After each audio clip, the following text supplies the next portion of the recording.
You're listening to PSL on the Mic, the City of Port St. Lucie's official podcast. We're back in the studio with Mayor Shannon Martin. Hey, Maureen. Hi, welcome back. Thanks. How you doing? I'm great. Busy, busy like you wouldn't believe. I believe it.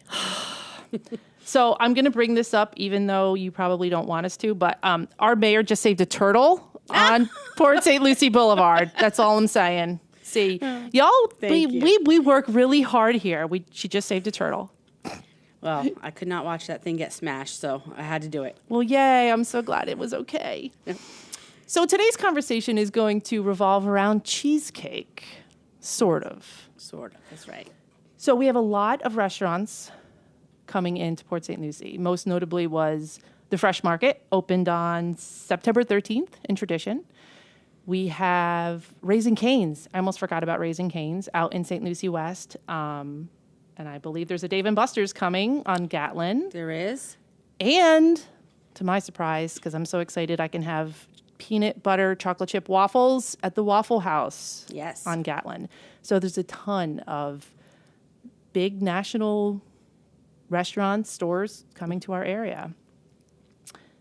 However, we're calling this episode, Can the City of Port St. Lucie Get a Cheesecake Factory? Because Cheesecake Factory seems to be the one restaurant that all of our residents always ask for. Mm-hmm. What's the other one? Well, the store is Trader Joe's. Trader Joe's, yes, the grocery store. Right. Whole Foods, sometimes we hear yep. people saying Whole Foods. I want to explain, I'm going to have you explain, why can't we get, maybe not can't, because it could happen in the future, why do restaurants like the Cheesecake Factory, why do they not set up shop here? Is there a reason why we cannot get them to come to our area? Sure. So a lot of it has to do with demographics. And by demographics, I mean by population, by income levels, by education levels, believe it or not. Really? Okay. Absolutely. And also whether those companies are actually in an expansion mode. So okay, that makes sense. Sometimes the parent companies of those businesses and or restaurants are in an expansion mode, and they make a plan based on the demographics of an area and where they're gonna expand to. So they look at disposable income, and they look at the population. Sometimes specifically Cheesecake looks at the population in a 1 to 5 mile radius. And so our income levels for a cheesecake and for a Trader Joe's store don't meet their criteria just yet. Okay, so these restaurants must have different criteria because the Fresh Market, I think, is a pretty higher end grocery establishment. It is. But they all have different criteria. They do. They all have different demographics by which they have to meet in order to go into a certain location. And you know, the people that do this that's their job. They are site selectors. Their job is to go around the country for these different companies and see where the expansion should go next. And honestly, we got the Fresh Market because our income levels have increased and because of our population increase. Yeah.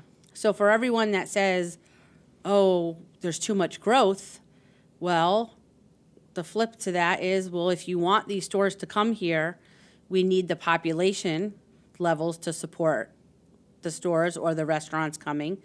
We also need the disposable income and the wages to go up higher in order to meet those levels. So in getting the Fresh Market, we met their criteria, and it took a while, but we're finally there. I think in the future, as we get more population, as we have more economic development happening in the city, more people moving here, which we know is not going to stop, right? No. We're going to continue to see more different types of stores and more stores that have those higher income level and higher demographic level components. Okay, is there a different way national chain restaurants or stores, grocery stores, that want to come to our area? Is there a different process than, like, say, that they have to go through that, say, like a small local business has to go through? So it all depends on our zoning and the use. So we have a comprehensive plan in the city that sets forth all the uses that can be in the city of Port St. Lucie, whether it be service commercial, commercial general, residential, industrial, office, professional. And so there are certain locations in the city that are obviously residential, certain ones that are designated for commercial. There's areas where you can make a change to the zoning. So as far as locations go and uses go, it just depends on where these businesses want to go. Everyone's treated the same, though. Whether you're a mom and a pop or you're a national chain, our planning and zoning process, app process, development review process is the same for everyone. And it's just a matter of going through that process and figuring out whether or not they're already zoned for that and can go in by right, or they have to make a change in zoning and then go through our process. So a change in zoning, that would need to be approved by council. That's right. Okay. So for example, Wawa on Becker Road, that was residential at one point, and then it got changed to commercial. So then they had to change from a service commercial to commercial general because of what's sold in the store, and there's different designations. So then they still had to come through, though, for site plan review, and we still get to take a look at that. We don't decide whether it's a Wawa. We just decide whether the use and the way that the site is planned to be developed is good for that location. Okay. So they have to meet with staff, obviously, to go through that process and meet with Public Works to make sure in developing their site, they have access points that are in line with our criteria and with DOT. They have to make sure that there's enough storm drainage on the property. So all that has to be gone through with our city staff and then come through the city council. But we don't say, hey, we don't want you Wawa, or we don't want you Waffle House, or we don't want you something else. The brand is the brand, and it's just a matter of does it fit in the location where they want to go. And they follow the zoning rules and all of that. Now, what happens with traffic? Do these businesses have to, like a developer, would they have to like make more roads, or is it maybe it's the entryways and stuff like that to ease traffic a little bit around those areas? Yep. Part of the development review goes through Public Works, and they took a look at all that. It's called a concurrency review to make sure that they are in line and that the road and the area can sustain the trip traffic on the road, and whether it's going to cause more peak trips or less peak trips. And then, for example, if it's in an area where there's not the best access, do they have to put in a turn lane in order to get off the main roadway and get that entry into the site? Is it an area that hasn't been developed at all and they have to put in a road, create a road that meets the public road? It all depends on where it is located and what the site requires. And that would be the business developers, people to create that road or that entryway. That's right. Or something. Yes. Okay. So you kind of touched on this a little bit. Is the city able to seek out these businesses? Or woo them, so to say, to come here or not? So we have in the past. As most people know, we tried to woo Costco years ago. I remember that. It was a long process, and they ultimately decided to stay in Stewart. Letters have been written to Trader Joe's. Letters have been written to 2J's. People want 2J's here. I would love a 2J's here. I love going to 2J's. But they just haven't been, either they don't want to, or they aren't ready to expand their business. Or maybe they've studied us already and they're not ready yet. But like I said, as time goes on, we will see more, we will get more. We don't have a lot of commercial property left in the city. We only have about when our city was developed, we only had about 4% commercial space. So there has been a lot of rezonings over time. If you look at tradition, we are seeing more and more businesses like fresh markets coming in. And then usually when you have more coming in, it creates spin-offs and then sometimes other entities then take notice again. The companies take notice again of Port St. Lucie. And whenever we get any type of inquiries, we're always giving out our information about demographics and to try to show, what we have, how the growth is going to continue to work and move forward over time. There was one company recently, I'm not going to say the name, but they wanted to know what our demographics were, and they had no idea that we had 55,000 more residential entitled units that are not built yet. So when they found that out, they're like, okay, I'm going to take this information back to our team because we weren't aware of all of this. So we do have to help them sometimes because a lot of times they could be in New York City in a high-rise building looking at a computer and numbers and not really know what's happening on the ground. Or even the site selectors, when they come, if they don't do proper due diligence, they don't always know what's happening here in our city. So we try to, whenever we can, to help out with that and provide that information because it's important. Of course. And who do they normally contact? Like, say I own a Trader Joe's or I'm Trader Joe's. Do they come to you as the mayor or do they come to planning and zoning? Sometimes it'll come through my office. Sometimes it'll go straight to planning and zoning. A lot of the bigger development groups that are used to developing restaurant sites and retail sites that have relationships with, the Publixes or the Fresh Markets of the world or whatever business it is, they have relationships already in planning and zoning to know who to call. Okay. And say, okay, I know I could call the planning and zoning director. I worked on another project, and that was developed. So I have that name and number of who to call to ask questions, whether it be for just questions or a pre-application meeting, or just a meeting to say, hey, will this work here? Will this fit? Does it meet the zoning criteria? So that does happen. A lot of times planning and zoning knows about things before I even know because that's the first stop. Sure. Yeah. And some people know that or some people don't, and they'll go to you, and vice versa. Is there any restaurant that you would love to see here? I wouldn't mind a Cheesecake Factory for the cheesecake aspect. I agree. I personally don't think they have the best food. However, they do have amazing cheesecake, so I would love to see them come. I think the closest one is still in West Palm Beach, if it's even still there. Is that City Place or something, right? Or wait, is it even called City Place anymore? Rosemary Square? Rosemary Square, yeah. I think it's still there. I'm not 100% sure, but I know there was one in Palm Beach Gardens and one in West Palm. Palm Beach Gardens. Yep, it's in Palm Beach Gardens as well. So I know one of them closed, but I'm not sure which one. Oh, okay. So that's indicative of, well, hey, are they growing? If they're closing, are they growing? Right. And, but for chain restaurants, I don't know. I'm not the biggest fan of chain restaurants. Like when I go places, we'll travel with my husband, our kind of rule is let's stay away from the chains. Go local as most you can. Yep. Yeah. That's what I try to do too. Yeah. I know this isn't in Port St. Lucie, but you're getting a Buc-ee's. There's a Buc-ee's coming too. That's not in Port St. Lucie, but it's in our area. Yeah, that'll be in Fort Pierce. That was a big one for residents too. Yes, when that hit the newspaper, that was huge. I gotta say, I'll be there. I love Buc-ee's. I've never been. You've never been to a Buc-ee's? No, but I'm kind of excited now. Those Buc-ee's nuggets, oh my God. They're like the best. Chicken? No, it's not chicken.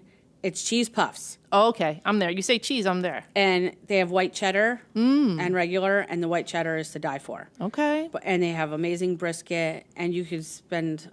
Who would ever think to spend an hour shopping in a gas station? I don't know. I do it at Wawa.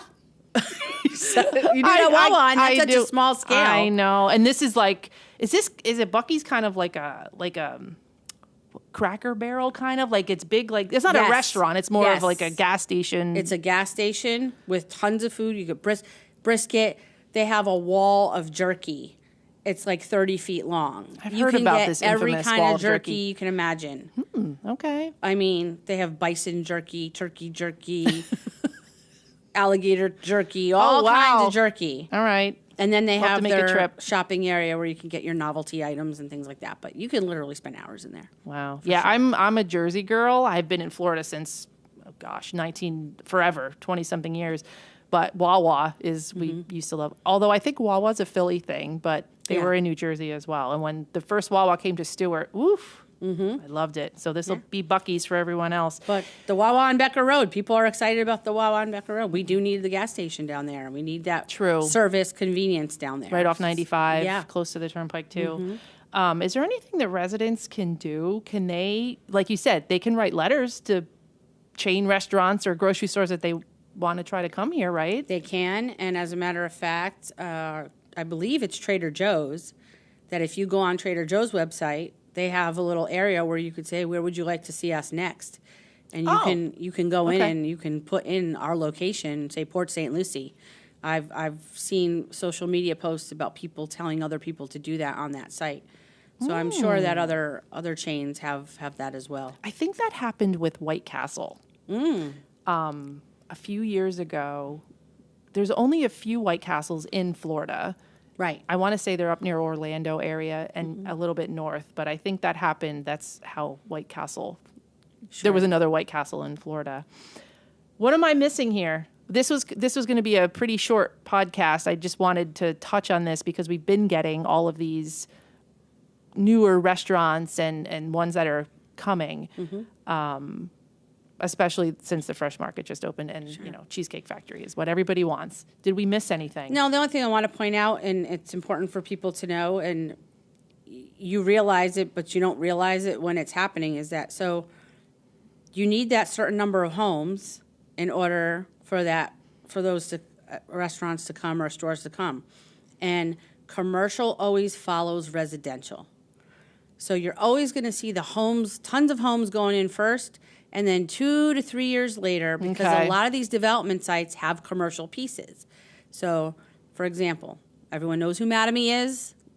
They're our big home builder in master developer in tradition. They have commercial sites. Those have been starting to get filled up. Riverland has commercial sites. They have a plan for a Publix right next to the new park that's being built on Community Boulevard. So that's in the works right now. Mattamy also has down at the end of Becker Road another commercial site. Well, there's a plan for a Lowe's and a Wawa in there. Oh, so, wow. And so Mattamy's been around for 5 or 6 years now. But if you look all along the Village Park corridor, you're starting to see the commercial. You're starting to see the hotels, right? Oh, like Panda Express. Right. There's like Fleet Feet's out there now. Yep. You got, you're going to have an Italian market in there. I think it's called Puccinella's or Cucinella's, one of the two. Okay. And then in the Fresh Market Shopping Center, there's going to be a soul food restaurant, a Kyle G's restaurant. In the plaza at the Heart, at the park, the shops at the Heart, you're going to see a Rita's Italian Ice. You're going to see another Kyle G's restaurant. There's going to be a French bistro in there. Wait, Rita's? Rita's Italian Ice, yes. Wow, okay. So they're coming, and, everyone has different preferences. Sure. I've seen some people say, oh, I hate Waffle House. And other people are like, oh, I love it. It's amazing. So everyone has different tastes and preferences, and we're going to continue to see a mix of that. So commercial follows residential. Always. Let's remember that. I wanted to point out a few resources that we have for our local business owners as well, since we're kind of on this topic.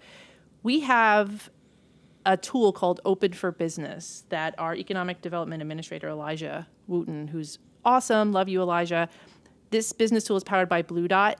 Restaurant business owners, local business owners can log in, create an account, add their business to this tool, and then users like me and you can go on there and search for a specific business. We were just talking about nails. So if you want to look for a nail salon, right, you can put in that specific service and a list of nail salons comes up. A list of hair salons would come up.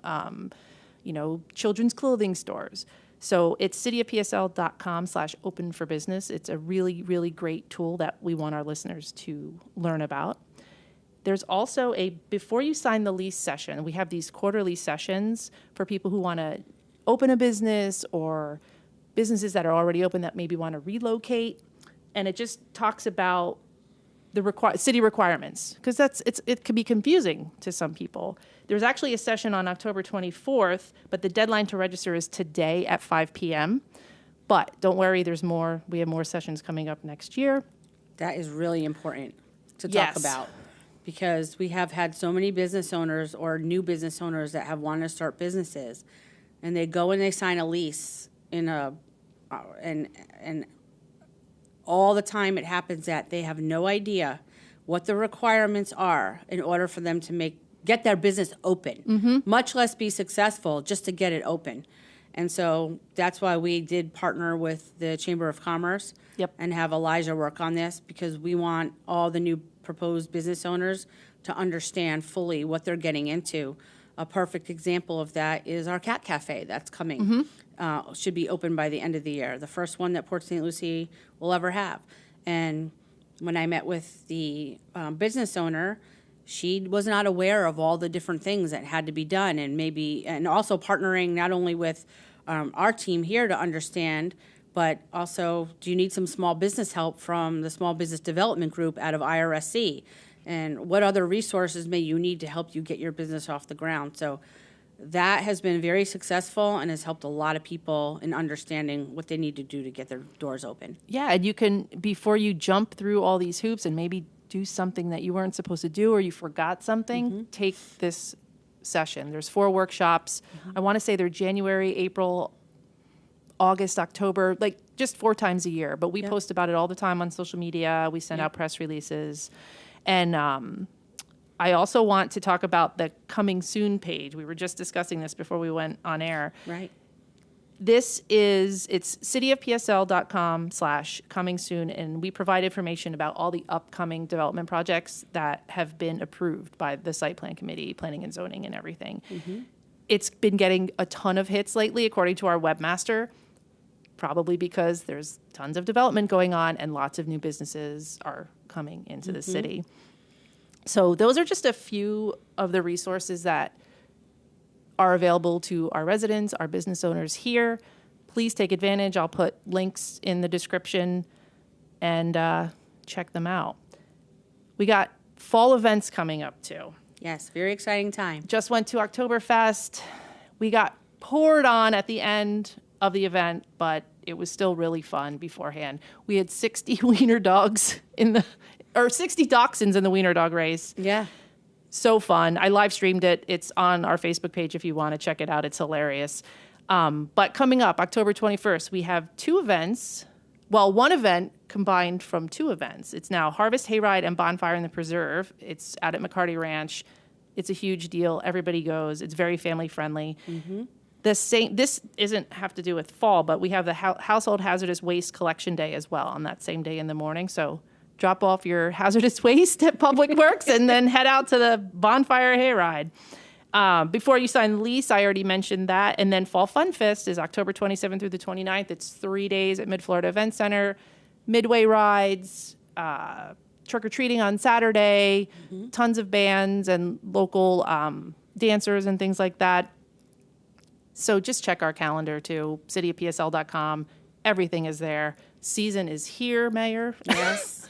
There's so much stuff going on. We even have more coming up in December. So just check our website. We're always updating. Our snowbirds are coming back. They are. Please be patient on our roads. It's that time of year. It but is. there's so much stuff to do, and there's never a dull weekend in Port St. Lucie now. That season's here. So keep sharing your ideas with us, guys. We love hearing what you want us to talk about. cityofpsl.com/podcast. And remember, we release episodes every other Friday. So the next one will be November 3rd. We're going to have Bolivar Gomez in here to talk about the NICE program and some of the socials that are coming up. And make sure that you set that notification so you don't miss a podcast. And you can watch us on YouTube too. We have beautiful decorations. If you're listening, we have our pumpkins set out. We had some lights going earlier, but didn't work. But you can watch us if you want to on YouTube. Yeah. So anything else, Mayor? What do you have coming up? Anything you want to talk about? Just a lot of stuff coming up. Always busy. Yep. Working on a lot of different projects, for sure. And one thing that we just got accepted to is we talked about how it was in the Bloomberg leadership before. So being part of that, we had the opportunity now to apply for a track program. They either do a data track, an innovation track, or a collaboration track. So we put in for an application for that, and we were awarded a spot for an innovation track. Yes. And so I was hoping now for that one. What's so great about that is we're going to get coaching from Harvard professors on how to become a more innovative city in order to serve our residents. And so that's going to be a year-long process, and it's going to start very soon. in a couple weeks. And we're going to have, I'll be a part of it, our city manager, Kate, our strategic planning coordinator, and we're going to have several other people from different departments. And we're all going to become really excellent at being innovators. That's amazing. For our citizens. So. I remember us talking about that, and I was like, I knew Jesus is going to really want that innovation. That's great. That's amazing. It is. It really is a great opportunity. That's so great. And it will open us up to funding opportunities and potential grants, which we're always seeking for future projects. So. I think we should do a podcast about grants. What do you think? Absolutely. All right. Sounds good. Guys, thanks for listening. And until next time, have a great week. Take care, everyone.